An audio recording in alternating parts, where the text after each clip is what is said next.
Mulheres da Pan. Olá, olá Brasil, olá mundo, para todos vocês que nos assistem via web.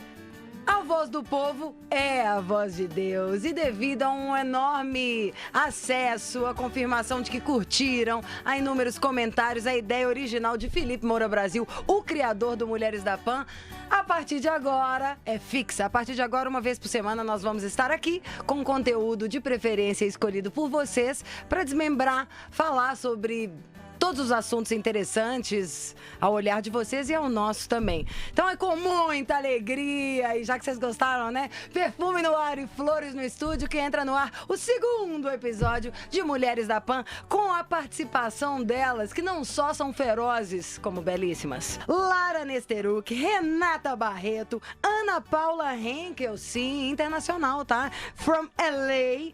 Aliás, hoje ela não tá em Los Angeles, né? Mas também está conosco. Ângela Souza, de volta ao Brasil, e com a Virgínia Falang, que agora entra com o seu quadro, nos fazendo viajar sem sair do lugar e às vezes fazendo com que a gente queira ir para algum lugar.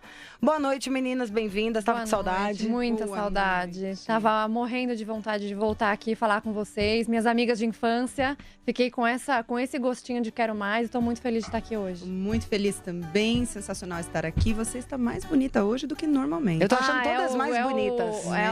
Aquela vontade, né, de estar bem na Jovem Pan. Eu já comecei dando uma puxada de saco, porque eu tô com medo hoje dessa sua frieza ao analisar os fatos. Agora já temos aqui a dissecação de cadáver, já tá em curso. Pois já começamos. começamos. Vou contar pra vocês depois os apelidos. Cada uma já tem aqui o seu apelido romântico e o seu apelido na prática. Rock and roll. Tá?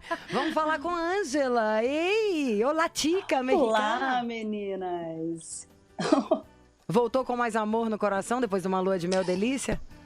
Amada, muito mais, né? Cheia de amor, pra dar e vender. Pra vender não, pra dar só pra um. Só pra dar, só pra dar. Pra gente também um pouquinho. E Ana Paula? Pra vocês também, vocês merecem. Tudo bem, bonita?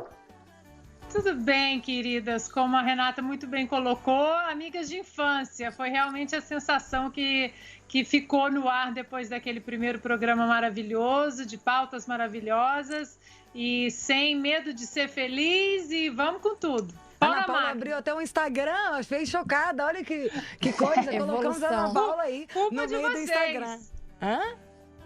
A culpa é de vocês. Eu resolvi abrir o Instagram porque eu vi que vocês todas são abertas ali, os Instagrams são todos abertos. Eu acho que faz uma comunicação bacana com as nossas pautas aqui do programa. Então vocês são as culpadas por eu ter... Ana, você já ganhou uns haters? Já tem haters?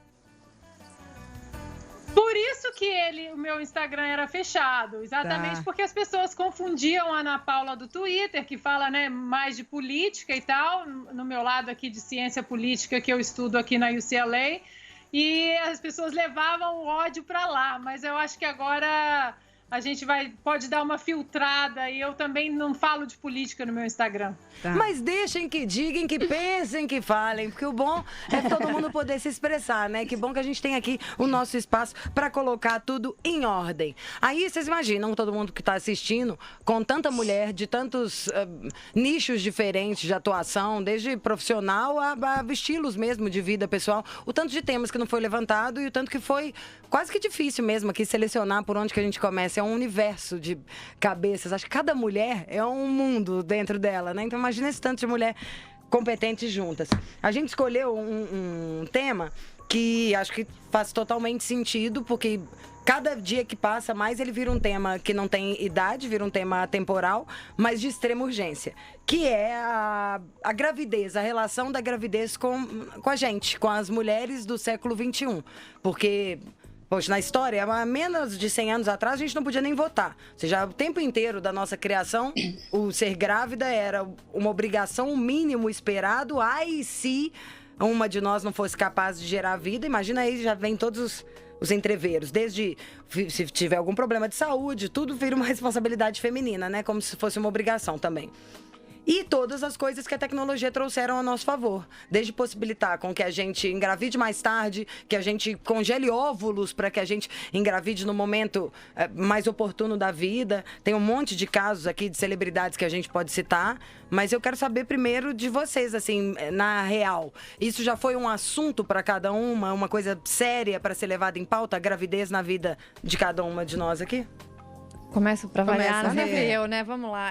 Então, no meu caso, eu não tenho uma decisão ainda. Não decidi ainda se eu quero ter ou não filhos. Às vezes eu tenho um pouco mais daquele instinto maternal, mas ele tá muito mais focado na minha cachorrinha, por enquanto. Como chama sua cachorrinha? Ela chama Cookie. Cookie? Me falta da Cookie. A Cookie é um Fox Terrier. Já tem um pouquinho isso já me completa um pouco. Óbvio que não é a mesma coisa, mas assim, eu não tenho ainda não chamou. Eu não tive aquele chamado da natureza.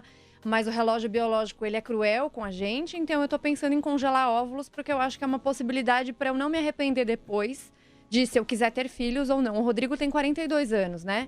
Eu tenho 34. Não bateu ainda aquela vontade pra caramba de nós sermos pais. Minhas amigas estão todas tendo filhos agora. E eu achei que fosse bater aquela coisa, tá todo mundo tendo filho, eu quero ter. Por enquanto, isso ainda não aconteceu. Vamos ver como é que vai ser os próximos anos. Mas não aconteceu pra vocês dois, ou você acha que pra ele? Não, pra ele também não. Também não. É? E você, Lara? Então, eu sou a mais velha de 5 irmãos. Até respondi isso hoje no Instagram. Nossa, já criou tantos, hein? Pois é, pra mim os meus já estão né? crescidos, os meus já estão criados. Eu já tô pensando agora no que eles vão fazer de faculdade, o que eles vão estudar, e como que tá o plano de saúde e tal. Então, pra mim, eles estão criados. E desses 5, 2 eu fui muito próxima, eu cuidei de verdade, assim, de muito. Então, eu até respondi isso hoje. Eu limpei a orelha, eu troquei a fralda, eu acordei de noite, eu fui na reunião da escola, eu dei banho, Nossa. eu cuidei dos 2 de verdade. Mesmo. Então, eu penso na maternidade de uma forma muito não romântica. Zero romantismo. Porque imagino eu como é maravilhoso ver aquela criancinha com a sua carinha, crescendo daquele jeito maravilhoso. E, pô, que legal ver a sua extensão ali. Mas eu sempre penso, até anotei isso pra não esquecer, que é tudo que a gente escolhe fazer na vida, a gente precisa estar pronto primeiro pra lidar com a parte difícil, porque a parte maravilhosa não exclui a parte difícil. Então, assim, é maravilhoso ter um bom cargo na empresa, é maravilhoso ter filho, é maravilhoso ter cachorro, mas o grande negócio é que a parte difícil e a parte, enfim, ruim da coisa boa... Ela tá lá, né? Tá lá. Então, nisso, eu sou zero romântica, eu penso muito nessa parte difícil, não estou disposta a lidar com essa parte difícil. E a minha Na verdade, decisão... você lidou. Não dá nem pra te reclamar. Você já lidou com isso, você já cuidou pra caramba. Não, sim, os meus estão crescidos agora. Já foi mãe. Daqui pra frente.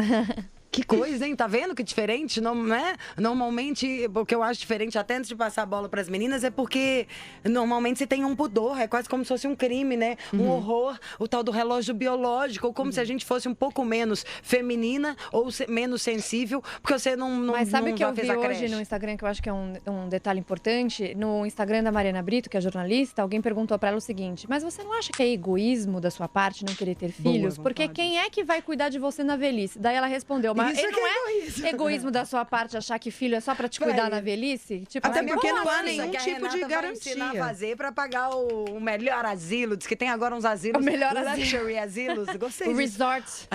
Ô, Ângela, você já pensou nisso? Você que casou, se isso é um combinado entre você e seu marido, vocês já pensaram nisso sobre a história de ter filhos?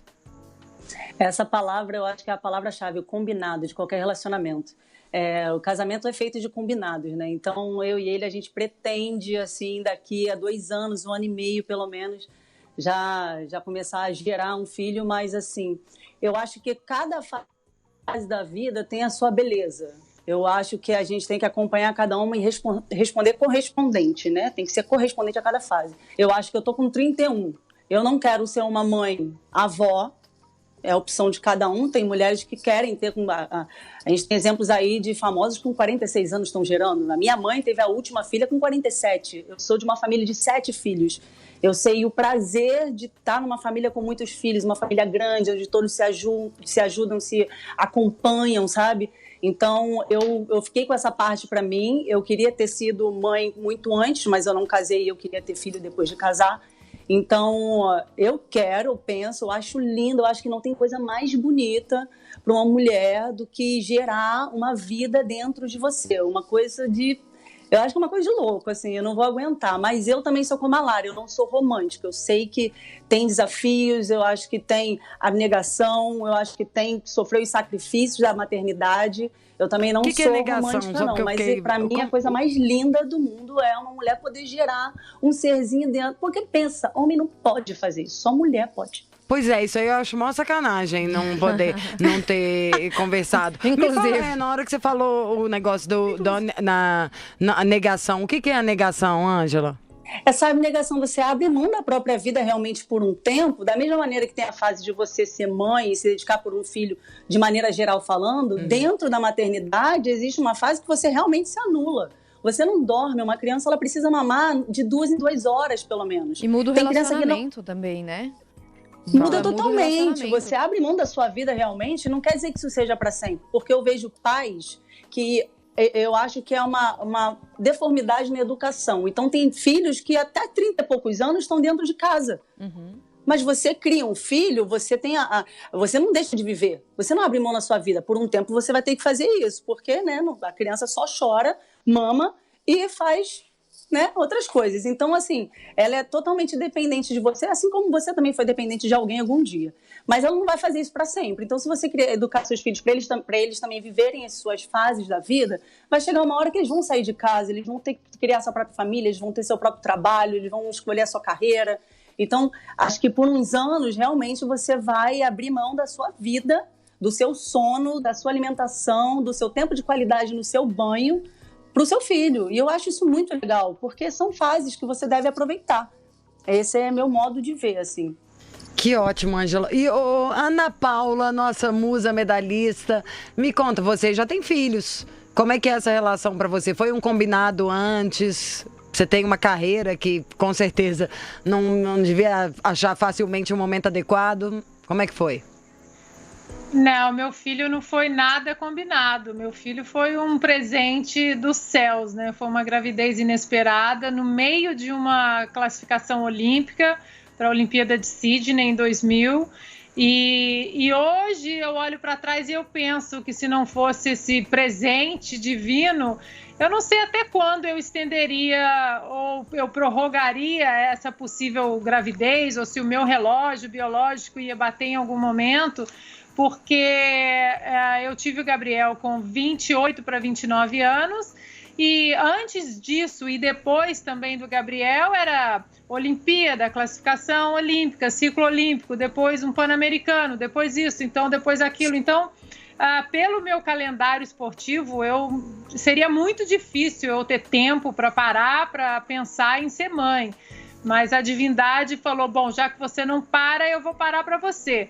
E hoje, olhando para trás, eu vejo que eu me achava muito feliz na minha carreira, na minha situação financeira, e achava que estava tudo muito bem. Mas hoje eu confesso que, sendo mãe, eu conheço uma felicidade muito diferente daquela que eu tinha.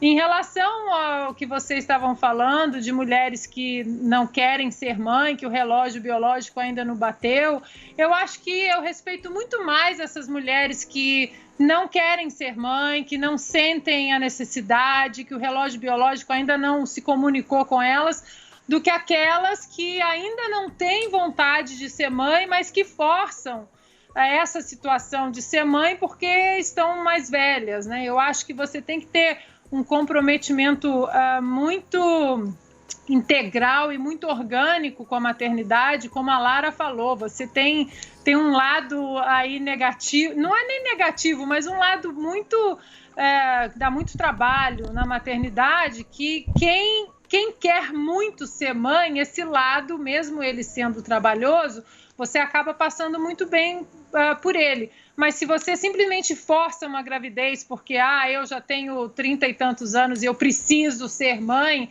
sem aquela vontade mesmo interior de abraçar a maternidade, eu acho que isso acaba sendo refletido de alguma maneira na criança. Eu já participei de reuniões de pais na escola do meu filho, quando meu filho tinha 2, 3 anos, e eram eu mais 4, 5, 6 mães e 8 babás. Então, como assim? Você vai ser mãe para você mandar babá ou uma outra pessoa que não tem uma ligação direta com a escola para uma reunião tão importante? Então, eu acho que eu abraço muito mais as mulheres que decidem, não quero ser mãe, não é para mim, do que aquelas que forçam uma maternidade simplesmente porque... só porque o relógio biológico eu tenho que ser mãe, sem realmente sentir na integralidade a maternidade na alma, no coração. Mas, fiquei pensando umas coisas aqui enquanto você falava. Essas mulheres que se forçam a ficar grávidas porque estão no limite, na verdade, eu não conheço muito bem delas, não. O que eu achei mais era a diferença que a tecnologia te faz de você ter os 38 e falar, não preciso. Eu preciso ter os óvulos se eu quiser, mas a tecnologia me permitiu poder tirar esses óvulos, poder congelar para, se eu quiser ser mãe mais tarde, não só a lei da natureza fechar a fábrica, mas eu posso sim ter um filho. Tem mulheres abrir aqui só para não falar, mas por exemplo, pus até pra gente, pra divertir. A mulher mais velha do mundo a engravidar com 72 anos tem. Até isso tem. Corajosa. Mas isso aí é pra gente dar uma risadinha. E o negócio do estar pronta ou não estar pronta, pensei até mesmo na hora no que você falou, que você tinha acabado de ser classificada e descobriu que estava grávida, que foi uma obra divina e que hoje, tantos anos passados, você percebe que foi incrível. Que o negócio e falo isso porque não sou mãe, tipo, falando como um achismo. O negócio da mãe nasce, acho que é uma coisa que não dá pra saber, só quando você vira. Quando começa a crescer a barriga, ou igual do pai. Quando nasce o filho, acho que ele pega, acho que o cara tem mais noção ali de que ele é pai. O que vocês acham? Então, eu ouço muito das minhas amigas que tiveram filhos recentemente, que você, na realidade, nunca está preparada da maneira que você gostaria. Porque sempre você vai pôr um empecilho. Ou é o tempo, ou é a carreira, ou é o dinheiro, ou é o marido, ou é a família, ou sei lá o quê.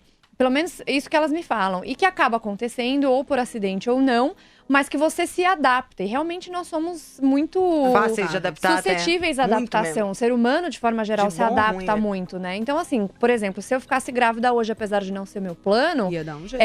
Com certeza a gente se vira e tenta adaptar isso dentro da tua rotina, não deixando de ser você, mas tentando, de alguma maneira você vai conseguir encaixar. No caso da Ana Paula, deu super certo. Ela, no meio de campeonatos, ela não parou a carreira dela por causa disso. Então, isso é uma coisa muito legal. Mas, ao mesmo tempo, tem aquilo. Se não é um acidente, se é planejado, no meu caso, como eu falei, eu não tenho ainda esse senso de maternidade aflorado em mim. Latente. Eu ainda acho que eu não consigo. Lógico que se eu ficar grávida, eu vou fazer isso. Mas eu não estou pronta e nem apta a me doar tanto assim para um ser humano que eu acho que precisa de mim mais do que qualquer pessoa. Porque, querendo ou não, gente, vamos combinar. É a mãe que é o negócio, né? Sim. A mãe que é o negócio, total. A mãe é a mãe. Total. O colo, o peito, tudo é a mãe. Total. Então, eu acho que eu ainda não cheguei nessa fase. Se eu ficar grávida por acaso, obviamente que a gente se transforma nessa mãe. Você se transforma, aquele instinto vai vir. Mas, por enquanto, não é o meu objetivo. Diga, Ana Paula. O que me preocupa um pouquinho em relação a essas produções independentes, e a gente, lógico, tem que respeitar muito a decisão individual de cada mulher, é a figura paterna ou a outra figura no relacionamento ali dentro de um planejamento familiar. Tem um livro muito interessante do Thomas Sowell, que já tem em português, que se chama em português Discriminação e Disparidade. A Lara já está aqui concordando horrores, ama o livro também. E esse livro, ele fala exatamente sobre as crianças e os adolescentes e a dificuldade que eles têm nas escolas ou na vida social, quando normalmente, independente do nível social daquela criança, daquele adolescente, mas as dificuldades durante a vida escolar na falta de um pai. Não que a criação de uma mãe apenas ela não seja suficiente. Mas a falta daquela referência masculina. Da referência masculina. E se por acaso, né, alguém falar, né, mas você está dizendo então que a criação eu fui criada só pela minha mãe e eu tenho uma educação maravilhosa e eu me dei muito bem na universidade. Essa criança, ela é a exceção, ela não é a regra, e esse livro mostra muito bem essas estatísticas de que é preciso você ter ali para um sucesso maior na carreira, ali na vida acadêmica dessa criança e desse adolescente, uma figura paterna dentro de casa. Inclusive, eles fizeram uma pesquisa que também está nesse livro, que no topo de 1% dos adolescentes mais inteligentes e que alcançaram grandes objetivos, grandes feitos academicamente nas universidades, a disparidade ali não é econômica ou social, mas sim na estrutura familiar. A gente vai entrar nesse assunto do homem em relação a isso daqui a 3, 2, 1. Vamos concluindo aqui, ver se vocês acham. Na hora ouvindo tudo que todas nós estamos falando, a relação então da mulher com a gravidez e o século XXI é econômica, gente. Antes a gente não tinha nem essa opção aqui, não. Do tanto que a gente trabalha, das coisas que a gente faz. Tipo, você não tá perdendo, você tá no lucro. Dá mais um filho aí que o cara ainda fica mais gente boa, ainda faz mais suas vontades, ainda fica mais a dona da casa. Agora, entre aspas, parar para abrir mão, é parar para abrir mão de uma carreira bem-sucedida, às vezes do arrimo da família, da pessoa que mais põe ali a mão na massa. Eu acho que a nossa dúvida para ter filhos e o delay que a gente tem agora de antigamente, dos tempos antigos para os tempos de agora, em ficar grávido, tá naturalmente, ele acompanha. Se a gente fizer uma linha do tempo aqui com o que a gente foi crescendo no profissional. Então, vale só ressaltar que, por mais que a gente hoje tenha essa possibilidade de engravidar mais tarde e tudo mais, o preço disso fica bem implícito, né? É da gente. Não, e não só, também. Mas a gente falando de saúde, então assim, a partir dos 35 muito anos... mais risco. Sim, e a partir dos 35 anos, a fertilidade da mulher já diminui consideravelmente. Então, ela vai de mais ou menos 15% de chance por volta dos 35 anos, para cair até quase 1% de chance lá pelos 47 anos.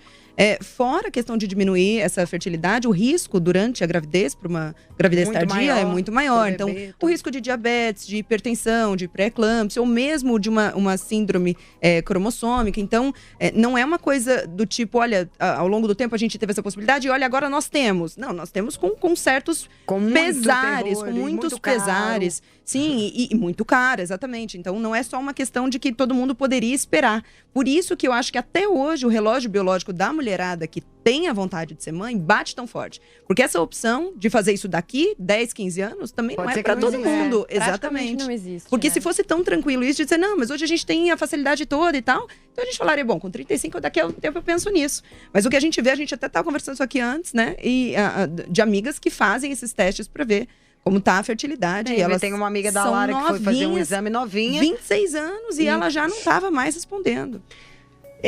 Ângela, diga. Nossa, é exatamente isso, porque quando eu falei que eu não queria ser mãe, avó, era essa a dificuldade, porque a gente se vira, né? Teve um filho fora dos planos, a gente acaba se virando e a coisa acaba acontecendo, ali realmente no dia a dia. Agora, quando você já não tem a mesma saúde, quando você já não tem a mesma disposição, quando você já tem um gasto mais elevado por conta da sua idade, e ainda tem o gasto da outra criança, e aí também tem o acompanhamento do pai, do cônjuge, que também não é a mesma coisa. Isso daí pesa demais, gente. Então, toda fase da vida ela é para ser vivida daquela maneira, porque foi estabelecido um padrão, embora a gente não goste dessa palavra, mas esse é um padrão que é perfeito.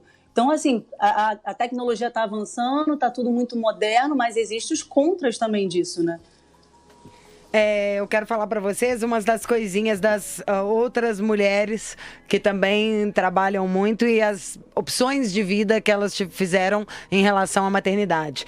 A Maju Coutinho, sabe? A Maju do Tempo. A Maju adora crianças, mas já decidiu que não tem vontade de ser mãe. A Paola Oliveira, que está no ar agora, um maior sucesso, uma gata, 37 anos, decidiu congelar os óvulos para não perder a chance de gestar um filho um dia. Muito parecido com o que a Renata falou. Ela tá solteira, tá focada na carreira, a Renata ainda é casada, mas não tá pensando em ter filho pro momento e congelou para que tenha uma possibilidade. O que junta com o que você disse. Vai congelar, congela vários, tá? Porque tem a chance, se pega, se não pega a primeira e tal.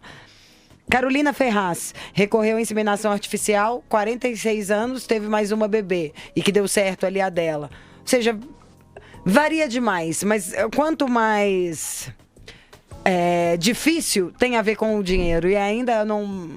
esse negócio não é tão simples, quase vira a opção de ter filhos tardiamente, é quase elitizada, né? Sim, 100% é elitizada, né? Acaba se tornando, sem dúvida. E acho que também por isso que é tão importante a gente, como mulher, fazer um planejamento focado naqueles objetivos que nós temos para nós mesmas.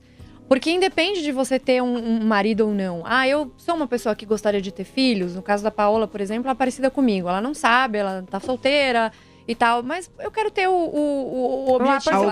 Então, assim, ela tá se planejando para ela mesma. Então, assim, se é uma pessoa que não tem a condição financeira que a Paola tem, talvez ela pensar nisso se ela, de repente, começar a investir aos poucos, etc. Mas com um objetivo. Porque acontece muito isso, assim, com a gente colocar para um terceiro não, eu preciso casar, que nem a Ana Paula falou, eu preciso casar, preciso ter filho rápido, etc. Não, mas para você colocar o seu objetivo para você mesma, você tem que planejar para aquilo que você gostaria. Pode ser que mude coisas depois e tudo mais, mas eu acho que é muito importante a gente pensar conosco qual é o objetivo que a gente quer, o que a gente quer para nossa vida e se planejar para ele. E falando no terceiro, você sente, de alguma forma, uma pressão das pessoas sobre esse assunto?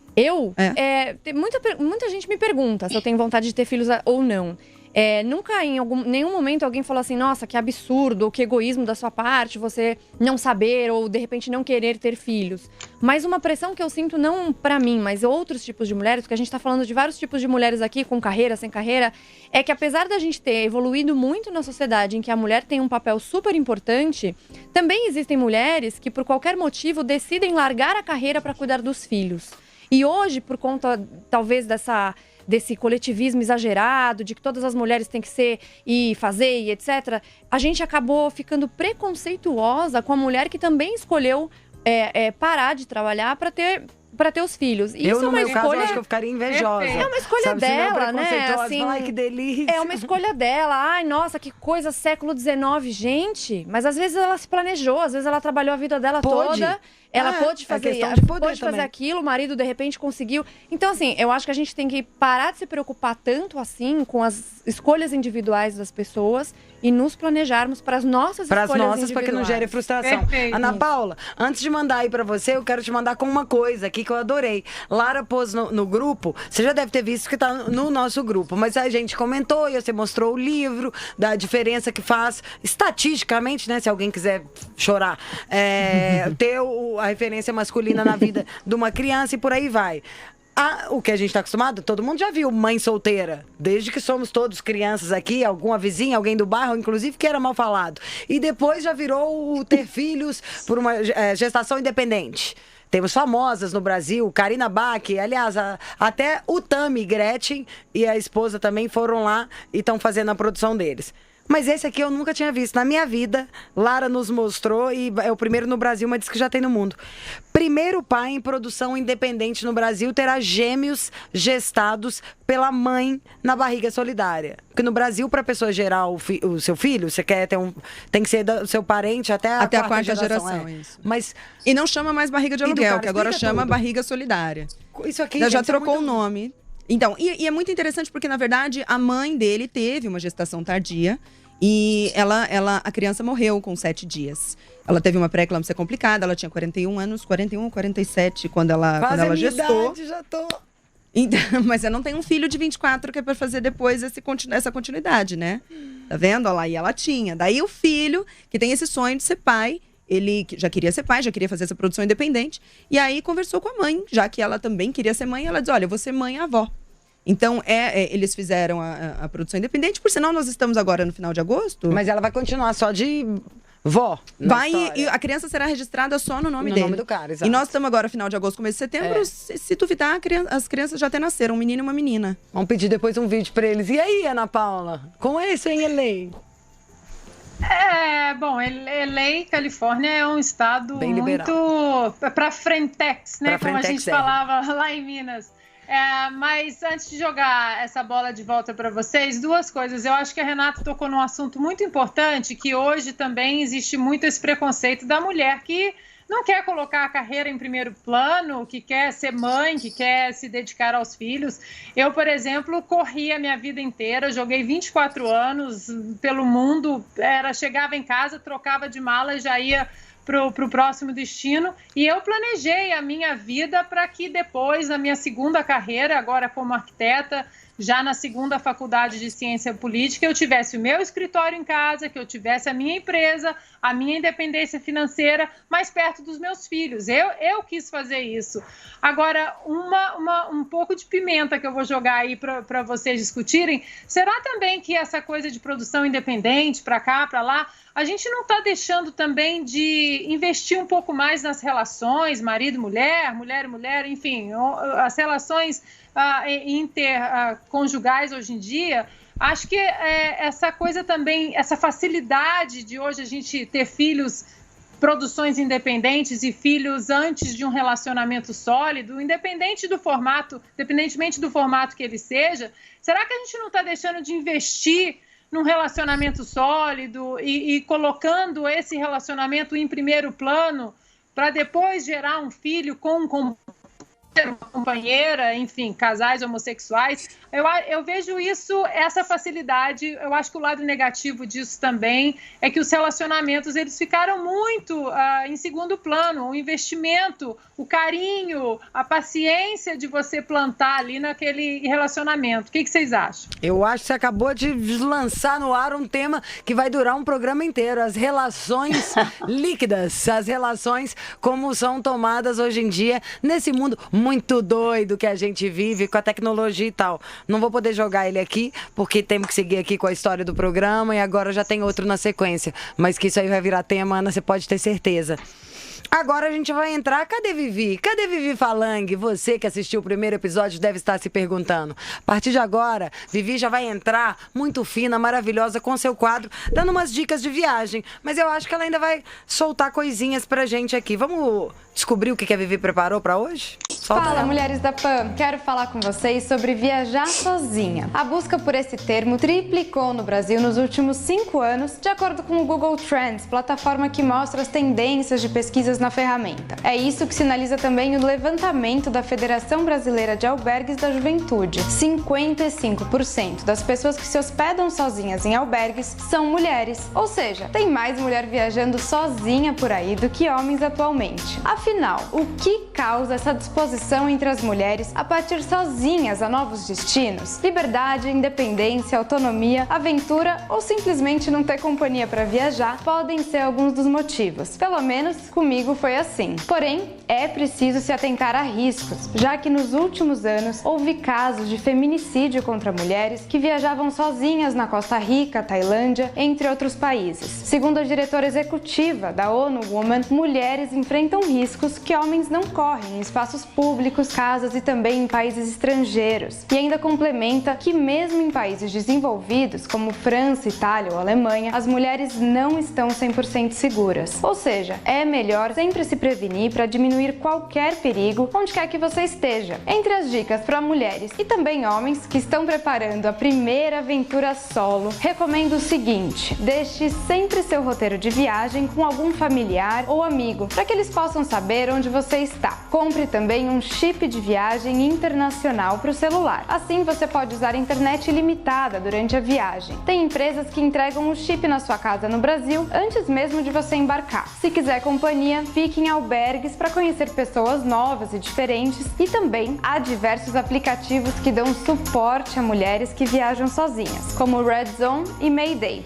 E só para finalizar, nunca deixe de adquirir um seguro viagem. Tudo pronto para embarcar? Agora aproveito para dar as dicas de destinos que são boas escolhas para quem viaja sozinha pela primeira vez. Se você está procurando por trilhas para caminhadas, patrimônios culturais ou refeições maravilhosas, o Japão preenche todos os requisitos. A Espanha é uma outra opção excelente, com mais de 1.000 quilômetros de costa banhada pelo Mediterrâneo, paejas infinitas, arquitetura e, claro, a cidade de Barcelona. Só evite sair pelas ruas escuras à noite sozinha. O Canadá foi uma de minhas escolhas prediletas. Vá no verão para conhecer Vancouver, com um cenário de artes no centro, e só evite passar pela Avenida Hastings à noite. E também visite as belas montanhas e natureza que rodeiam a cidade. E agora eu quero saber de vocês, meninas. Sei que muitas já se aventuraram sozinhas por aí. O que move vocês a viajarem sozinhas? E quando bate aquela solidão na viagem e a vontade de compartilhar um momento com alguém, o que fazer? Um destino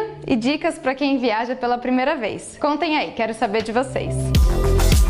Arrasou, que delícia! Vancouver ali, Olha, no friozinho, paisagens maravilhosas, natureza agressivona. E vamos falar de viajar sozinha. Vocês já foram?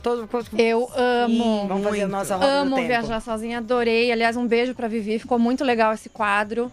E eu adorei esse tema, basicamente, porque é um negócio que todo mundo pergunta pra Lara também, assim, mas menina, você viaja sozinha? Você não se sente sozinha, abandonada e não tem ninguém pra compartilhar? Não, só de vir essa primeira frase. Mas menina, você faz isso? E não sei o quê.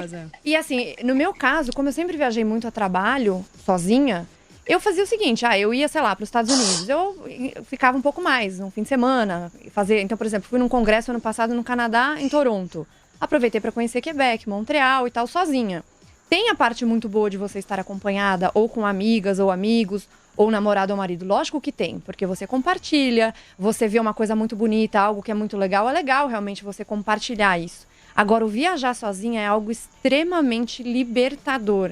Primeiro porque você faz exatamente o que você quer, do jeito que você quer. Então, se você quiser acordar cedo, todos os dias bater perna pra caramba, você faz. Se você quiser acordar tarde, fazer outro tipo de programa, você faz. Se você quiser passar o dia todo no museu, o que você quiser fazer, vai rolar. Vai acontecer. Então, isso é muito libertador, porque você, de novo, você coloca você por um momento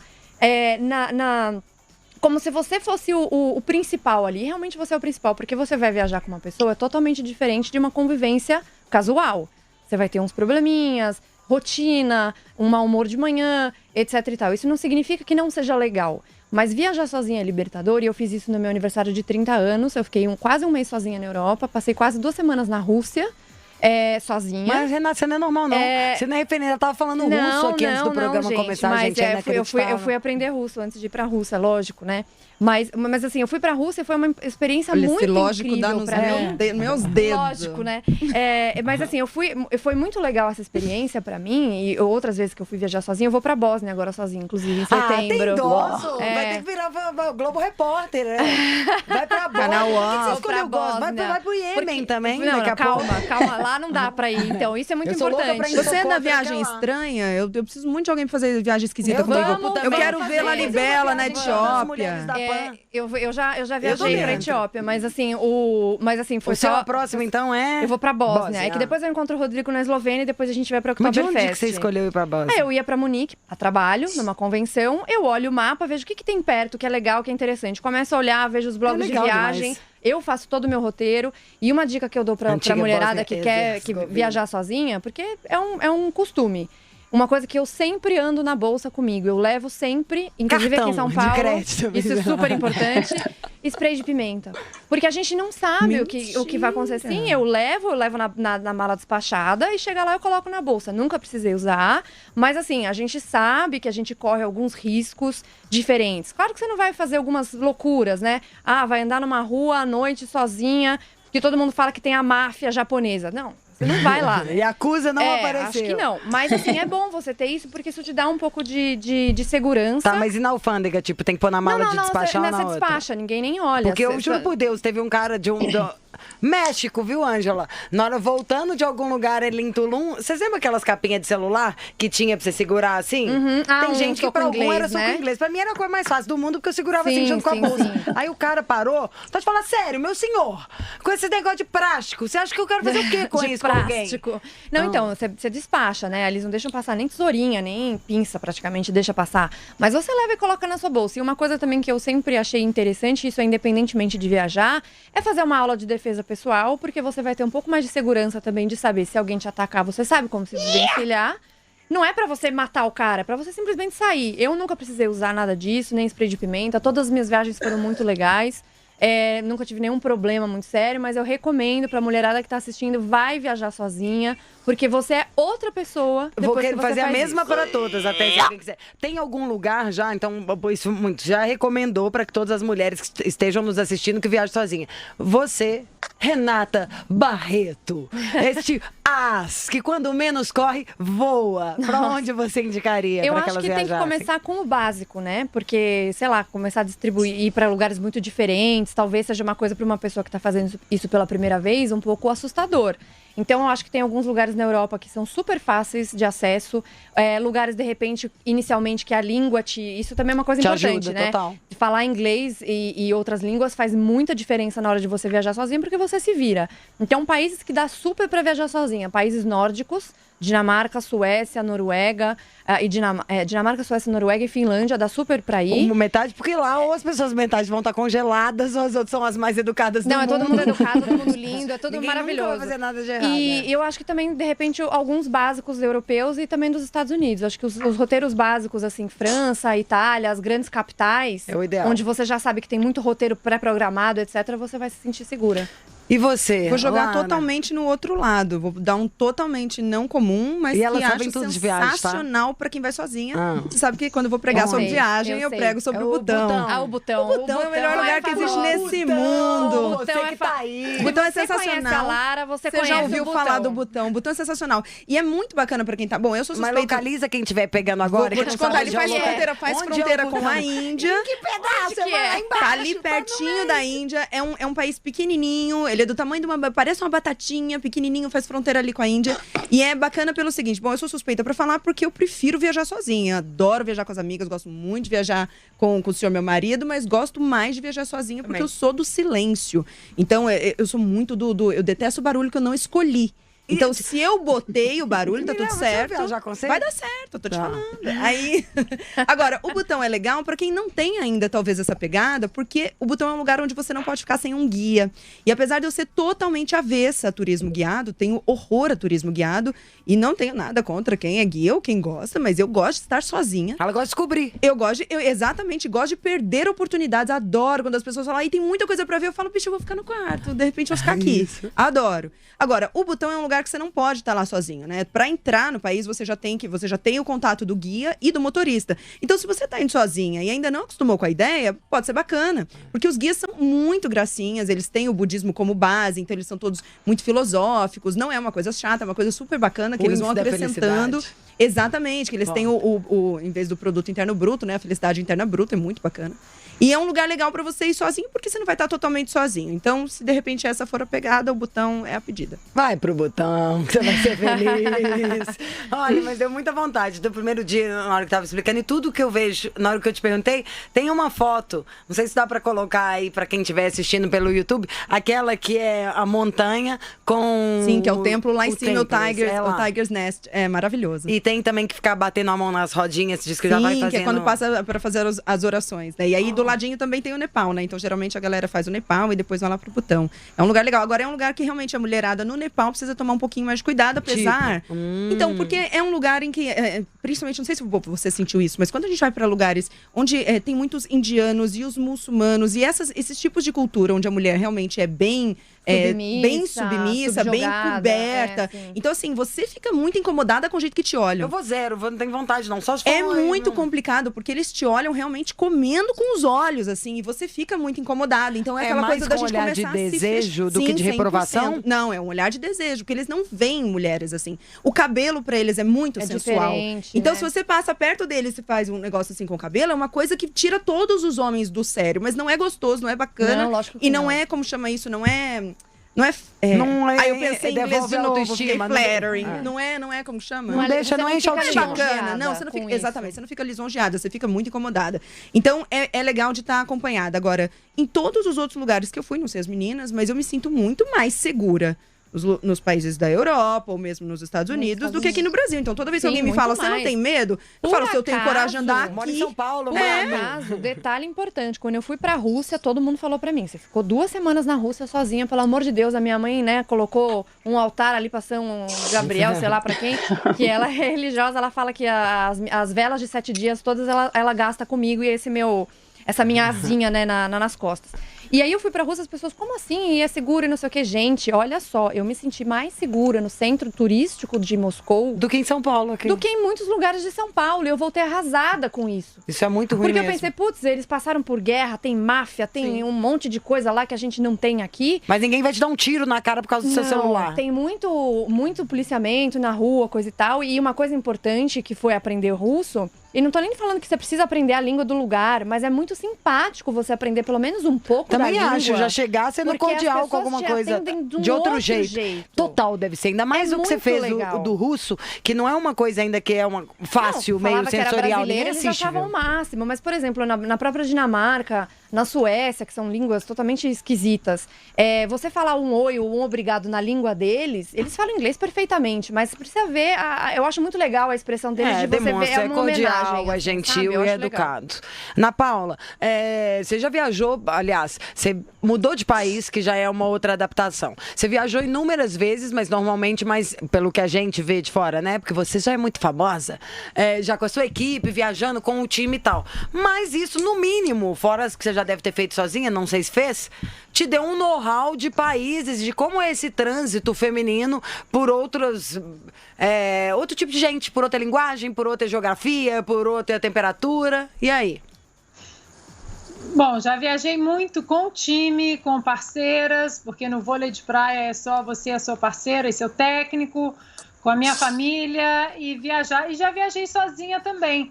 E eu, mesmo quando eu jogava, eu sempre tive a arquitetura como uma segunda paixão. Então, eu sempre ali nas viagens com o time ou no vôlei de praia com a parceira, eu dava aquela saída pela direita ali para fazer os passeios sozinhas. E às vezes quando a gente tinha, porque o vôlei de praia na Europa, você fica 3 meses na Europa, cada semana você tem um torneio em um país, na Áustria, na Espanha, na Suíça, e às vezes você tem um break de uma semana que algumas pessoas, a maioria dos jogadores, ou voltam para o Brasil, e eu falava, não, vou ficar aqui na Europa mesmo, e sempre fazia os meus roteiros culturais sozinha, e baixava aplicativos, e lia tudo sobre o lugar, e adorava ver as basílicas, as catedrais, os museus, e eu acho que isso aí é uma coisa muito chato, você querer ficar 4 horas no museu, que é o meu caso, que eu costumo ficar 4, 5 horas no museu, e você ter que puxar alguém, né? O seu marido, ou a sua família, ou uma amiga. Então, eu acho que viajar sozinha para programas culturais são maravilhosos. Acho que a dica é você já estudar um pouco ali o que você vai ver, o museu, o Louvre, ou o Uffizi na Itália, enfim... E você curtir o seu tempo mesmo. E aquilo que a Renata falou, sem hora, você quer passar 5 horas no museu, você passa, você quer acordar cedo e bater perna o dia inteiro, você bate, você quer dormir um pouquinho, até um pouco mais tarde para fazer um programa mais longo depois, um programa cultural. Eu acho que tudo tem o seu significado, a sua importância, mas viajar sozinha, eu também gosto do meu silêncio, do meu programa cultural, das coisas que eu escolhi ler, ver. Lógico que hoje em dia eu acho que a segurança, principalmente em relação às mulheres, a gente tem que estar bem mais atenta do que no passado. Mas eu acho que o spray de pimenta que a Renata falou é uma boa solução. E também a gente em qualquer lugar do mundo, seja em São Paulo, em Los Angeles, ou em Paris, ou em Milão, você tem que saber onde andar, né? Você não vai também sair se aventurando para qualquer bairro, para qualquer lugar sozinha. Você tem que se informar desses lugares mais perigosos em qualquer lugar do mundo. Então, quando as pessoas me perguntam, mas o Rio é perigoso? Eu falo, o Rio tem lugares perigosos como São Paulo, como Los Angeles, como Nova York e como Milão. É só você se informar desses lugares e evitá-los. Mas viagem sozinha é um prazer muito bom. E você tem alguma dica que você gostaria de dar para quem estiver nos assistindo? De onde você indicaria? Quem, por causa do programa, por estar nos assistindo, ficou inspirado aí a viajar pela primeira vez solo? Qual lugar seria a sua dica, Ana Paula Henkel? Eu acho que as pessoas gostam muito de viajar pela Europa e aproveitarem ali os grandes buildings, né? Os grandes lugares arquitetônicos, Barcelona com a Sagrada Família, a Itália com o Vaticano, a França também com o Louvre. Eu acho o clássico da Europa. É o clássico, né? Eu acho que o interessante é você dar uma pesquisada antes e eu confesso que logo depois eu fiz viagens para a Europa, para esses lugares mais culturais, né, onde a gente vê a arquitetura renascentista, as figuras, os paintings, a arte. Eu fui antes de estudar a história da arte e depois. Então, depois eu confesso que o meu olhar e a minha viagem, a viagem foi muito mais proveitosa. Imagina. Então, eu acho que a dica é para quem quer curtir esses lugares arquitetônicos famosos da Europa, é você se instruir um pouco dos elementos de cada lugar, você entender, você aprender sobre os elementos arquitetônicos ali, que o olhar é diferente e você aproveita mais a viagem. Tem toda razão, Ana Paula. O problema é que uma visita de 2 horas passa para 4. Mas aí, sendo bom, né? Vale a pena, acho que você tem toda razão. E sabendo, já vira muito mais proveitoso cada prazer. E Ângela, e você? Até de viajar sozinha, você voltou agora. Você estava no México, do que eu acompanhei da sua viagem. Vi lá Tulum, Isla Mujeres, são lugares lindos, mas que de qualquer lugar ali, você pegar o carro, em 10 minutos você já entra numa parte até mais... onde você fica mais vulnerável. Como você sentiu? Você foi acompanhada do seu bofe, que é igual você aí, todo forte. Mas é um lugar também que você iria sozinha? Como é a sua relação com as viagens sozinha? Meninas, sinceramente, eu não faço viagem sozinha de jeito nenhum. Na verdade, eu fiz só um intercâmbio, que eu fiquei 1 mês, e na primeira semana eu só chorava com saudade da família e do bofe que tinha ficado na época. Bonitinho. Então, terrível, aquela dependência horrorosa. Que essa é a parte ruim. Quem tem essa carência, né? Na verdade, eu fui transformada. Uhum. Mas quem tem essa carência sofre e se sente sozinho realmente. Então, na primeira semana eu fiquei muito mal. E eu também sou bem medrosa com relação à violência. Eu adorei a dica da Renata, eu estava amando essa questão da defesa pessoal, eu acho incrível, acho que toda mulher tem que ter. Eu tive uma criação meio assim lá em Rocha Miranda, né? Então a gente já aprende meio que o Krav Maga no dia a dia. A gente já aprende o Street Fight. Street Fight. Bem Street Fight. Mais 2 irmãos mais velhos. Então, assim, eu fui treinada dentro de casa, homens não tentem nada comigo. Mas eu tenho medo, bastante medo, assim, de viajar sozinha. E meu pai também, ele sempre foi muito protetor, assim, ele não deixava. Eu sou do bonde das pessoas aí que estão ouvindo e assistindo a gente, eu sou do bonde que ainda não foi para a Europa, gente. Levei bem a sério a hashtag Dica de Pobre aí, e só fiquei aqui pelas Américas mesmo também. Eu não confiei também, como é da minha personalidade, né? Eu não confiei na Argentina, não confiei na Bolívia, eu não confiei no Peru, que eu também já fui 2 vezes, eu sempre fui de galera, sempre fui com amigas. Na Disney, quando eu fui com 10 mulheres passear na Disney. Mas assim, na Disney, né, o passatempo é comprar. Então, todo mundo queria comprar. Mas essas viagens aí, como a Ana Paula falou, históricas, para você conhecer realmente a história do lugar, a essência do lugar. Meu sonho é realmente ir ver o Louvre e conhecer a Europa inteira, assim. Mas eu vou ter que pensar isso daí, porque o meu marido, ele não é muito bom nisso, não. Eu vou ter que juntar algumas amiguinhas, já que eu não gosto de ir sozinha. Mas você foi, agora viu a cultura maia toda, né? Uma culinária toda diferente. Eles são tão bárbaros. Eu vi você lá nos cenotes, em tudo mais. Já é um passo. Quem sabe a Lara não vai organizar a excursão das mulheres aqui e bolar um destino. E vamos todas pro Butão. Enfim. Agora sim. Pra falar de viagem, a gente fala também de dinheiro. Lembrei, não tem a hashtag Dica de Pobre? Dicas de Pobre era antes, sabe assim?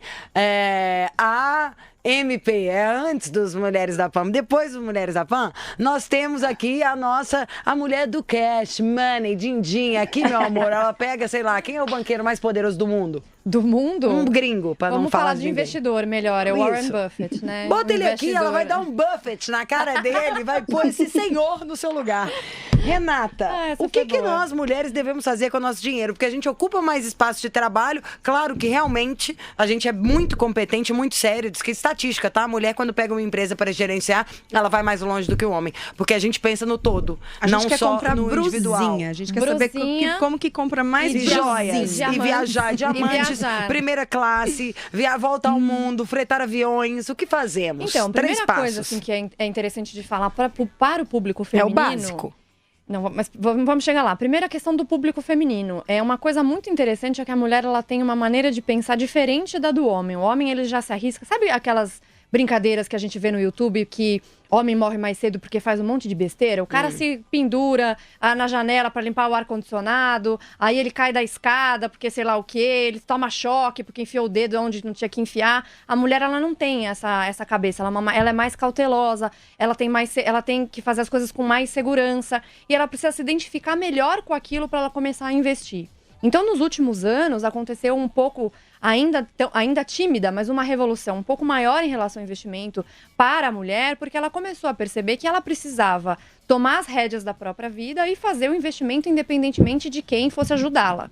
Isso não é uma coisa específica da mulher, porque tem muito homem que acaba dependendo de outras pessoas, de conselhos externos, de um gerente de banco ou um assessor de uma corretora. Mas o primeiro conselho que eu queria dar, isso vale para mulher e para homem, é tome as rédeas da sua própria vida, não dependa de outra pessoa. Porque no meu Instagram eu falo sobre finanças, tem um monte de gente falando sobre finanças, mas eu percebo que as pessoas ainda têm insegurança. Só que é óbvio que você vai ter insegurança se você ainda não fez nada. Quais as inseguranças que você percebe mais incomum? A insegurança será que eu vou perder o dinheiro? E se eu aplicar em ações, vai ter muita volatilidade?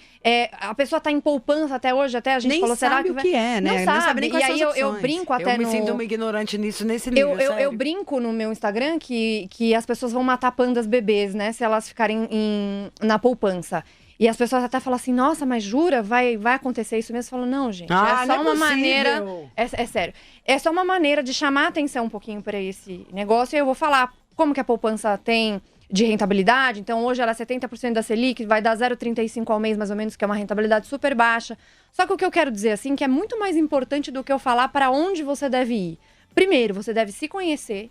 Eu só investi em poupança a vida inteira. Não vai pôr 100% em ações, né? Lógico, porque você não sabe o que é, você não está acostumado. Geralmente, quem faz um movimento extremamente brusco, sem buscar, sem conhecer, sem se conhecer, acaba ficando totalmente traumatizado com o mercado, né? Então, a primeira coisa é se entender um pouquinho. Eu quero melhorar um pouco, meu objetivo é de longo prazo ou não é? Esse objetivo é para comprar um carro daqui a um mês. Putz, então eu não posso colocar num negócio com volatilidade. Aos poucos que você for lendo, fazendo, procurando, se informando, você vai se sentir mais seguro e aí vai conseguir fazer melhores sofisticações. Porque tem muita gente que chega pra mim e fala assim, me dá uma receita de como é que você investe o meu dinheiro. Eu tô te falando. Peraí, mas assim, o que você quer? Qual que é o seu objetivo? Quanto tempo vai ficar esse dinheiro parado? Você tem estômago pra aguentar volatilidade? Porque agora a gente tá vendo, o mercado tá caindo, agora tem um monte de gente falando assim, pelo amor de Deus, eu apliquei semana passada, tá caindo. Você fala, mas peraí, você falou pra mim que seu investimento era de longo prazo, você vai precisar ficar com esse dinheiro mais tempo, não é? Não, eu quero um pra daqui um ano. Então, mas não existe uma receita de bolo de falar assim, você vai colocar tantos por cento em multimercado, tantos por cento em ações, porque isso depende de você, primeiro. Você que vai me fornecer informações, eu como consultora financeira, né? Pra eu te dar esse norte. Mas assim, o melhor conselho que eu acho que eu posso dar, isso vale pra investimentos e pra qualquer coisa na vida, é não ser dependente de outra pessoa. Porque você vai cair em muitas coisas que talvez você não tenha perfil. Um amigo meu disse que esse investimento aqui é ótimo, então eu vou comprar esse investimento. Você não sabe nem o que é. Você não leu o prospecto, você não sabe quem que é o custodiante, quem que faz a gestão, se tem garantia, se não tem. Então, começar a ler sobre isso, se interessar sobre isso, vai te fazer um investidor mais consciente, investidor ou investidora mais consciente, e você vai conseguir até fazer melhores perguntas para a pessoa que vai te ajudar a fazer, porque isso é muito importante. Então não adianta o cara falar pra mim, não, eu quero colocar tudo em ações, porque eu vi que isso é a melhor coisa pra mim, que sou jovem e que não tenho filhos. Dá uma semana a bolsa cai, o cara tá desesperado tendo infarto e me deixando louca, né? Então assim, eu acho que o primeiro passo de tudo é entender melhor do investimento. Sobre esse universo tem muita informação na internet, gente. Hoje a gente tem Google. Antigamente, viu, eu não sou tão novinha assim, não. A gente tinha que procurar as coisas no Atlas, tá? Ia lá na biblioteca. Hoje em dia você tem Google, você acha tudo na internet. E aí, a partir disso, você vai se tornar uma pessoa mais consciente, porque, afinal de contas, o dinheiro é seu. Então, a responsabilidade é sua. E se você terceirizar isso completamente para outra pessoa, provavelmente não vai ser feito da maneira como você gostaria. A dica é essa. Meu bem. Então vamos lá, traduzindo. Mas, por exemplo, então vamos na prática. Você que tá nos assistindo. Eu tenho aprendido muito olhando o seu Instagram, tá? Vendo lá. Fico feliz. Você explica ali, muito bem explicado. Queria eu ter mais tempo até para aprender tudo. Sendo muito sincera. Então vamos supor que a pessoa tem 10 mil, 100 mil, como que é mais fácil? 1.000, tô pensando pra gente racionalizar. Primeira coisa, a gente deveria se entender e ver o que quer, pra não surtar, entendeu? Quando fala de aplicar a ação, você tem que sacar, vai ser 1 ano, 2 anos, 3 anos, 10 anos. Na realidade, não precisa saber exatamente quanto tempo antes você precisa, mas saber qual é o horizonte de investimento que você tem. Porque, por exemplo, se o seu objetivo com o dinheiro que você guardou, você foi poupando ao longo do tempo, você fala, esse dinheiro, por exemplo, é pro meu casamento, ou é pra fazer uma viagem, ou sei lá o quê, você tem uma data específica para retirar aquele dinheiro. Portanto, você não pode correr volatilidade de ações ou não numa parte muito grande, porque se chegar no momento de você fazer a retirada, porque você tem um objetivo específico de curto prazo, e você vai retirar esse dinheiro, e se ele tiver com cota negativa? Porque isso pode acontecer, né? Hoje eu coloquei um estudo até no Instagram, que nos últimos... Desde 2010, a Bolsa, quando ela teve a maior queda, ela caiu 26%, 25%, e as subidas 43%, 48%. Para quem tem horizonte de investimento, tem perfil, aguenta, enfim, ela consegue entender que aquilo é bom para o longo prazo. É uma situação. Então, uma pessoa que tem 100 mil reais e ela está no curto prazo, a carteira dela é uma. É mais renda fixa mesmo, não poupança, tá, gente? Poupança não. Tira a poupança, esquece poupança, fora da poupança. Poupança não, nunca. Mas tem fundo de investimento, tem LCI, tem LCA, isso aí já tem pode CDB. Ser a primeira dica. Por que poupança nunca? Porque a poupança, primeiro, ela só paga nos chamados aniversários. Então, se você fizer um investimento hoje e daqui 28 dias você resolver tirar, você não tem rentabilidade. E a rentabilidade é 70% da taxa Selic. A taxa Selic é a taxa de juros básica do Brasil. 70% dela hoje corresponde a 0,35% ao mês. Se você for em qualquer corretora, qualquer banco, um bom fundo de renda fixa, uma LCI, um CDB, enfim, tem fundo de crédito privado, aí tem várias opções, títulos públicos, etc. Você provavelmente vai conseguir coisas muito melhores do que isso. Tudo bem, a poupança não tem imposto de renda, mas tem um monte de produtos também que não tem imposto de renda, ou produtos que têm imposto de renda, mas compensam a rentabilidade depois de um tempo. A poupança realmente é o pior dos investimentos, assim, disparado. Então, a primeira coisa é sair da poupança. E uma coisa que é interessante é você começar a entender as estruturas de capital das empresas para não ficar achando que se você colocar dinheiro na corretora e a corretora quebrar, o seu dinheiro vai junto. Dinheiro que está na conta da corretora... Eu tenho total essa impressão. Já ia falar agora, o tanto de banco, a minha vontade é pegar o mais clássico, o mais tradiça de todas as corretoras novas. Você já pensou o seguinte? Por exemplo, você poderia pegar um fundo de investimento, não vou falar um nome específico, mas um fundo hipotético de investimentos. A maioria dos fundos de investimento, ele tem uma gestão independente. Mas o custodiante, que é o cofre do dinheiro, é o Banco Itaú, ou é o Banco Bradesco, ou é o Banco Santander. Porque ele é o cofre do ativo. Eu sempre penso, então se esses bancos grandes não compraram ainda, ele tá deixando ele ali para se for necessário dele, se der algum problema. Como assim? Não entendi. O banco grande está por trás, com o dinheiro. Ele é o cofre do ativo. Do ativo. Isso. Isso chama-se estrutura de capital segregado. Então, quando você manda dinheiro para uma corretora, o dinheiro que está na conta da corretora está dentro do caixa da corretora.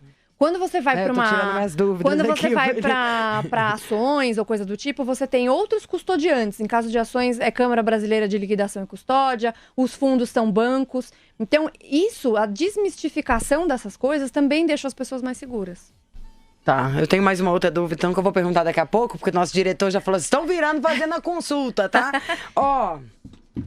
Vamos mudar o tema? Vamos virar. Ih, nossa, esse aqui, Lara, vai nadar de braçada. Mas que doideira isso aqui também, hein? Pois é. Ou são vocês, aí vocês falam, os pais são condenados por deixar filha desnutrida com dieta vegana extrema. Você fala, mas como assim? A menina ficou muito magrinha, eu que tava na dieta vegana, às vezes até bom. Casal australiano de cerca de 30 anos foi condenado por submeter a filha a uma dieta vegana extrema. O estupim aconteceu quando a menina de 3 anos sofreu convulsões e foi para o hospital. Em decorrência da falta de nutrientes no corpo, a criança tinha a aparência de um bebê de 3 meses e a guarda foi retirada dos pais. Até que ponto, né, gente? Até que ponto a nossa dieta, a nossa crença religiosa, qualquer coisa pode entrar no meio. Eu nunca tinha pensado com esse olhar. Antes da gente receber essa notícia, Felipe Moura Brasil colocou ela como nossa sugestão de pauta e a gente amou. Eu pensava, naturalmente, tipo, sei lá... Uma coisa que eu vi há pouco tempo, o que vocês acham? Pais, você perguntar e a criança tem 1 ano e meio, 2 anos e ainda não tinha comido doce ou não tinha ainda comido carne, que esperou para ver se a criança tinha alguma vontade. Eu não sou de ficar refletindo nisso horas, também não tenho filho. Falei, legal, né? Deixa a criança ver se ela tem vontade. Não pensei tanto no negócio.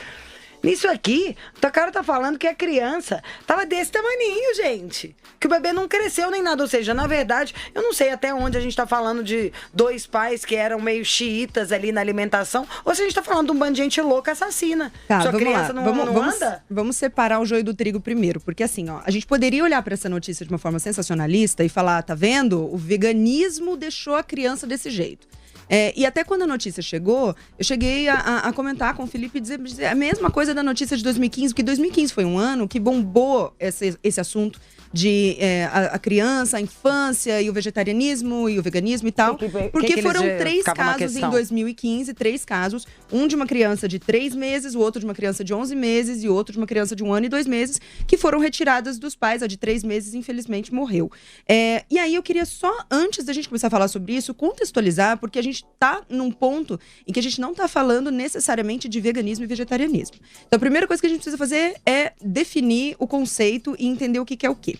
Então, a gente define como o vegetarianismo, o veganismo, e aí dentro do vegetarianismo, a gente tem o ovo-lacto vegetariano, o ovo vegetariano e o lacto vegetariano. Ovo então vamos lacto entender todo mundo. Ovo e leite, ovo só ovo. Isso, então assim, o ovo-lacto vegetariano, ele não consome carne, mas ele consome ovos, consome os laticínios, consome queijos. E como ele é vegetariano e não vegano, ele também consome mel, ele também usa couro, usa seda, usa lã, vai ao circo. Então, seda também não pode? O vegano não usa absolutamente nada. Então, por partes. Primeiro, o vegetariano é o cara que não come carne. Mas ele pode ser um ovo-lacto vegetariano, ele consome, então, os ovos, os laticínios e também esses outros produtos. Ele pode ser um ovo vegetariano, só os ovos, ou um lacto vegetariano, só os lácteos, ou ele pode ser um vegano, que é essa linha mais rígida do vegetarianismo. Eu falo com propriedade de causa, porque fui vegetariana há 9 anos e os 2 primeiros fui vegana. Então, assim, olha, entendo 100% uma pessoa que é vegana, porque a questão não é saúde e a questão não é nenhuma outra senão uma questão filosófica. Então, não tem como você conversar com um vegano e falar, olha, Deus, de repente é melhor fazer. Não, ele não tá querendo que é melhor, porque a questão dele é filosófica. Não vai comer o bicho. Sim, ele não vai. E aí, é o que eu falei, extrapola a alimentação. Então, não é só alimentação. Eu não usava esmalte, porque o esmalte que tinha na época era testado em animal. Não tinha mais... Hoje em dia é muito mais fácil, mas não tinha uma empresa que fizesse um shampoo que não fosse testado em animais. Então, o meu shampoo era feito de bicarbonato, que eu mesma fazia. Eu não podia limpar minha casa com aquilo que eu comprava no supermercado. Ai, que lindo! E ainda mais que eu vivia numa cidade que era bem pequenininha, não tinha opções. Aqui em São Paulo, hoje, é uma mão na roda. Isso veio tudo da sua cabeça, sozinha, ou alguém da família? Quem nunca foi muito boa, né, da ideia. Daí sempre ficava arrumando essas coisas. E aí, então, por 2 anos, fiquei nessa. Então, estudei isso muito de perto. E é tão complicado lidar com isso. Então, é isso que eu vou esclarecer agora da criança, que é a dieta vegana pode ser extremamente saudável e ela pode ser a chave da porta do fim. Mas a dieta onívora, que é aquela que nós aqui temos, né? A gente come bichos, come derivados, também pode ser extremamente saudável ou pode ser a chave da porta do fim. Então, o que a gente tem que entender é ser vegetariano ou ser vegano não garante a ninguém ser saudável. Você pode ser vegano e trash. Pode ser vegetariano e trash. Tem um monte de gente eu sempre dou o exemplo do cigarro. Que eu digo, olha, você pode fumar um cigarro e chupar um chiclete e você vai estar vegetariano. Você tá saudável? Não, porque não tem nada a ver com isso. Então, assim, a dieta vegana, ela é uma dieta que exclui grupos inteiros de alimentos. Eu sempre falo isso porque isso gera um certo choque nas pessoas, porque as pessoas estão acostumadas a pensar em excluir grandes grupos de alimentos em dietas da moda, em dietas muito... Não, várias dietas, principalmente a dieta vegetariana, excluem um grupo total de alimentos. Então, o que isso quer dizer? Que ela é ruim? Não, que ela requer um cuidado. No caso dessas crianças, a gente não estava falando de uma dieta vegana extremamente bem cuidada. Essa notícia que a gente trouxe, então, a criança estava sendo alimentada, segundo a matéria, com a base em aveia, batatas, pão e arroz. Então, assim, olha, aveia, batata, pão e arroz são 4 alimentos que podem ser classificados dentro de um conceito vegetariano, dentro de um conceito vegano. Eles são extremamente ricos em todos os nutrientes que essa criança precisava? Óbvio que não. Então, o vegetariano e o vegano, ele tem um cuidado maior, ele precisa de um acompanhamento maior, porque ele exclui grupos de alimentos. Então, não é impossível, não é garantia de ser saudável e não é garantia de dar errado. Então, no caso da criança de 3 meses, por exemplo, que morreu, a minha pergunta é por que ela estava com 3 meses consumindo qualquer coisa que não fosse leite materno? Então era uma criança que na época que a notícia saiu, ela estava consumindo suco de maçã. Por que ela estava consumindo suco de maçã? Então não foi a dieta vegana que matou a criança, foi a irresponsabilidade absurda dos pais. No caso dessa criança de 3 anos é a mesma coisa. Então se eu quero meu filho vegano, eu vou ter que levar o meu filho a um nutricionista, eu vou ter que ver com o médico dele o que ele tem de tipos de... Se ele pode ou não. O que ele vai precisar. Dieta, Porque eu anotei aqui só pra gente ter ideia, mas são 4, 5 coisas na dieta vegetariana e vegana que sempre vão precisar de atenção. Então, no caso de crianças, a primeira coisa é a questão das calorias. Porque nada uma dieta que não tem gordura de carne, que não tem gordura do ovo, que não tem lácteos, ela vai ter, então, alguns alimentos que são menos calóricos. No caso das crianças, a questão da caloria é muito importante porque eles estão em fase de crescimento. Então, é importante olhar para isso. A questão da vitamina B12, que para as pessoas que são ovo-lacto-vegetarianas é muito mais tranquilo, mas porque os que são veganos terão, quase que em 100% dos casos, vão ter que suplementar.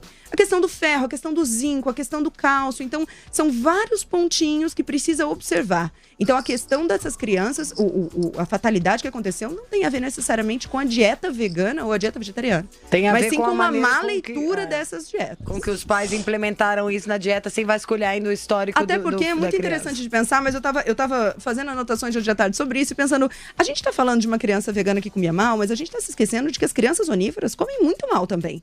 Então, eu convivo com crianças no meu dia a dia e eu convivo com a criança que come 4 alimentos. Pronto, então é nisso que a gente ainda... É isso que eu quero mais saber de vocês. Porque nem sempre, inclusive, como a gente começa, é como a gente termina. Aliás, o ideal é que a gente progrida ao longo aí do tempo, né? O que vocês comiam quando era pequena? E teve evolução? Alguém retirou coisa do cardápio, colocou? Comia muito marca-texto, muito corretivo. Quero saber da nossa fitness girl, Ângela. Conta aí, você que é garota carioca, swing, sangue bons, acho que você já é um pouco mais natural que a gente, vai.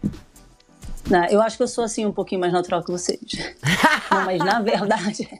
Não tanto quanto a Lara. Mas, na verdade, o meu passado me condena, né? Jura? Porque lá em Barbacena...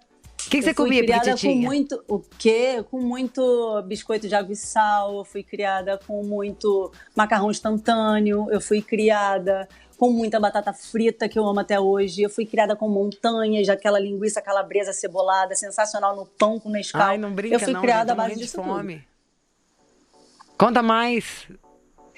Tá bom. E aí eu tive que parar com essa vida, né? Porque eu comecei a treinar handball com 12 anos de idade. Então, essa minha alimentação, eu jantei por muito tempo hambúrguer. E eu não tinha uma celulite, era uma maravilha. Essa história mudou. E eu comecei a treinar e eu vi que não estava batendo muito bem, porque eu começava a me sentir mal nos meus treinos. Eu treinei por, 7, 8 anos. Handball, competia seriamente no colégio e na faculdade também. E aí, depois de um tempo, eu tive que parar. E aí, esse hábito permaneceu na minha vida. Eu aprendi a ver os benefícios de me alimentar bem. Mas a minha criação foi muito ruim. Inclusive, hoje, na minha família, os meus sobrinhos, eles se alimentam muito mal. Jura? E isso que me preocupa muito, absurdamente. Eu vou lá e eu fico assim pra morrer. Coisa dos pais, de não comprar, não ter paciência. Dá isso aqui, já dá um negócio pronto. Eu adorei, tinha uma coisa que a Lara falou. Não sei se tinha sido no ar ou se ela falou um dia que a gente estava conversando lá atrás. Mas as coisas que você tira da geladeira, não. E as que tira do armário. Do armário. O que vai pra geladeira, geralmente comida de verdade. Que pro armário, vão produtos alimentícios. Que a gente pega do armário. Eles são bem comida de armário, né? Agora, você tava aí na parte trash, aí foi jogar handball, já deu um fitness. Mas, querida, depois você foi parar na Globo de bailarina do Faustão, que, tipo, tem que ser muito sarada, muito certinha. Aliás, eu tive que dar uma notícia no negócio de fofoca outro dia. Tiraram não sei quantas bailarinas porque as meninas engordaram. Tipo, é sinistro, né? Cara, isso acontecia demais, era assim, absurdo. Por isso que hoje eu sou até a mais livre. Porque, na verdade, assim, não era algo extremamente horripilante. Mas, óbvio, que você trabalha com a imagem, nem sempre você é bailarina, como no meu caso. Eu nunca fiz balé clássico, nunca fiz essa aula de dança especificamente, só fui fazer dança de salão depois de estar lá dentro. Foi então, tipo o quê? assim, Quando você chegava lá, o Faustão olhava e falava: ô, louco, Ângela, você tá muito gostosa. É aquele testinho de vídeo, né? Eu fazia figuração na época. E aí eu fiquei durante 1 ano negando de fazer o teste do balé, exatamente porque eu não sabia dançar. Minha experiência com dança era na aula de step, né? Então era uma vergonha. Mas um dia eu desisti de negar e fui. E entrei, assim, fiz o teste, né? Shortinho, topzinho, tava tudo ok, tava sarada, bem sarada na época. Então, depois o corpo vai se adaptando e realmente é uma cobrança. Nossa Senhora. E assim, E chega a ser... Eu já vi muita bailarina ali deixando de fazer o programa no próprio domingo porque a roupa não favoreceu, inclusive. Isso acontece, gente, porque trabalha com a imagem, não adianta. Nossa, acontece total. Nem todas são bailarinas, né? Não tem o que fazer, não tem pra onde correr. Uma bailarina feia, ela nem sempre... ela pode ser muito boa bailarina, mas colocar bonita é mais difícil. Agora, uma mulher bonita, ela ainda consegue começar a dançar. Então, assim, a prioridade é realmente a beleza, porque ninguém quer ligar a televisão e ver coisa estranha, óbvio, né? Ou seja, do macarrão instantâneo para o instantaneamente de boca fechada para estar bem ali no trabalho. E Ana Paula, e você? Teve alguma fase na vida que você comia bobagem? Porque virou atleta muito novinha, né? O atleta nos passa uma impressão de que tem a comida inteira ali quase cronometrada, né? Não, o atleta, ele acaba aprendendo a comer depois direito e acaba se tornando um vício bom mais para frente. Mas sobre esse assunto de crianças, né? O meu filho, ele é vegetariano desde os 4 anos de idade. Ele não consegue comer carne, e é uma filosofia dele. Aos 4 anos, ele tinha uma mania de dinossauros, ele sabia os nomes de todos os dinossauros. E ele um dia chegou para mim e falou: mamãe, eu não quero ser o dinossauro Rex, o T-Rex que come todo mundo, eu não me sinto bem. E sentei, conversei com ele, não é bem assim e tal. E ele não conseguia, ele via a carne no prato e não conseguia comer. Aí com 6 anos, um pouco mais velho, eu sentei mais uma vez, conversei com ele, expliquei a importância dos nutrientes, da proteína e tal. E uma vez a minha família me visitando no Rio, meu pai sempre gostou muito de um churrasco, estava fazendo um churrasco em casa, colocou aquele prato de churrasco na mesa e o meu filho fez assim, aquela carinha de ânsia, de vômito. Eu peguei, tirei ele da mesa, ainda, né, meio que sacudi, falei: não faz isso, que falta de educação com seu avô. E ele olhou para mim e falou: mamãe, me desculpa, eu só vejo morte, eu não consigo comer carne. Então essa filosofia dele em relação aos animais, ele não consegue comer carne, é uma coisa assim dele. E depois desse episódio familiar, eu não forcei mais a carne na alimentação dele, mas é um menino que toma muito leite, que come muito feijão e queijos. Então ele é vegetariano, não consegue comer a carne pela filosofia em relação aos animais. Pois é, me intrigou, foi uma coisa aqui. Na hora que você falou que com 4 anos de idade, ele olhou lá e falou: eu gostou dos dinossauros, falou: não quero ser esse, não quero comer a carne. Aí que você deu uma trocada, trocou uma ideia com ele, liberou o baby girl, o baby boy aí. Depois, aos 6 anos, você chamou o cara pra ter uma conversinha de novo. O que te deixou preocupada ali pra ter que falar com ele de novo? Porque, entre aspas, tem um monte de jeitos de comer proteína sem ser comendo a carne mesmo. Entre aspas, não, né? Entre aspas, não, na real. Tem um monte de variantes. Eu fiquei preocupada com o crescimento mesmo. O Gabriel sempre foi um menino muito grande, né? Ele sempre foi muito fora da curva do crescimento dele. Então eu ficava preocupada com os ossos, com o crescimento. Ele quebrou o braço 2 vezes, assim, em tombos muito bobos. Então eu dava preocupação, acho que até exagerada, de primeiro filho, né? Mãe de primeira viagem. Mas logo depois eu sentei com o pediatra dele. E a partir dos 7 anos a gente começou a fazer exames de sangue assim periódicos e a proteína dele estava absolutamente assim super normal. Hoje, com 18 anos, a gente faz um acompanhamento, né, aquele check-up anual, e o clínico geral dele já falou várias vezes: quem dera se todos os exames de sangue dos meus pacientes fossem assim, igual ao do Gabriel. E ele há muitos anos não come carne. É o anjo, Gabriel. E conta. Bom, eu tive uma educação, assim, familiar de alimentação muito tranquila, porque meu pai e minha mãe cozinham muito bem. Minha mãe sempre se preocupou em equilíbrio, então era aquela coisa de comida de verdade, comer bem, comer frutas, comer legumes, comer proteínas, comer quantidades legais de carboidrato, mas não ser nada radical, porque de vez em quando ela mandava um chocolate na lancheira, ou um danete, né? Nunca foi aquela coisa assim: nossa, você não pode comer doce, não pode... Mas uma coisa engraçada é que desde criança eu não gosto de refrigerante, é uma coisa minha. Eu não gosto de nada que tem gás, na Ela não realidade. toma espumante. Desde Foi criança. até em casa, Você não toma uma janta? Não tomo. Gente, a Renata é a melhor pra gente abrir uma do Assim, eu costumo dizer que do range, Cebion, champanhe, tudo eu não tomo. E isso é uma coisa desde criança. É uma coisa muito louca, porque criança gosta de refrigerante, né, tal, e eu nunca gostei. Agora, a alimentação sempre foi bem saudável, assim, no sentido de comer de tudo. Eu tenho pouquíssimas frescuras pra comer, isso foi uma coisa legal. Acho que eu sou criança dos anos 80, né, que o pai colocava na mesa e falava, é isso que tem, se não quiser, não dá canseira. fica com fome. Então, eles faziam umas sopas, às vezes misturavam uns legumes, que era um horror, mas tinha que comer porque era aquilo que tinha. Mas eu agradeço porque hoje eu como praticamente de tudo, não tenho nenhum problema com isso. Tá. Ângela, você tem uma consideração a fazer, amore? Eu tenho. Sabe o que eu reparei quando eu estava lendo essa matéria? Eu não sei se vocês repararam também, mas como a Renata fala, vamos dissecar o cadáver. Eu reparei, teve uma frase ali muito, assim, que justifica bastante coisa, né, nessa matéria. A mãe era depressiva, ela tinha um certo grau de depressão, e ao que se vê, o pai era totalmente omisso. E eu fiquei pensando numa frase que eu conheço que diz que você só reproduz a mesma espécie. Então, se você é alguém que não tem a mente sã, é óbvio que o seu ambiente, as pessoas que estão ao redor, de alguma maneira, elas vão ser afetadas pela sua dificuldade, pelo seu déficit.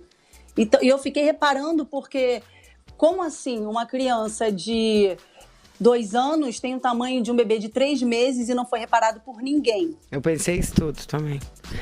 Bom, enfim, chega ao final essa segunda edição do Mulheres da Pan. Ah, que peninha. Eu, Lígia Mendes, Lara Nesteruk, Renata Barreto, Ana Paula Henkel, a nossa Ângela Souza, com a colaboração de Virgínia Falang. Estaremos aqui sempre à disposição de vocês. É só vocês entrarem no nosso canal do youtube.com/Mulheres na Pan, onde você pode, toca o sino, se inscreve, fica com a gente, comenta. Acho que o principal aí é, além de vocês poderem dar as opiniões, vamos falar dos temas, né, gente? Dos temas que a gente pode entrar junto. A gente tá começando, crescendo todas juntas no programa. Daqui a pouco a gente já tá mais solto ainda e vamos causar. E vocês mandam perguntas no meio, a gente coloca aqui no ar. O importante é vocês gostarem. A gente tá feliz pra caramba aqui fazendo. E até a próxima, não é isso? É isso aí, foi muito bom. Tem como dar um fade assim na câmera? A gente, todo mundo dando um tchau, todas juntas? Vamos tentar, nós 3 pelo menos aqui, ó. Tchau! Mua! Até semana que vem, pô!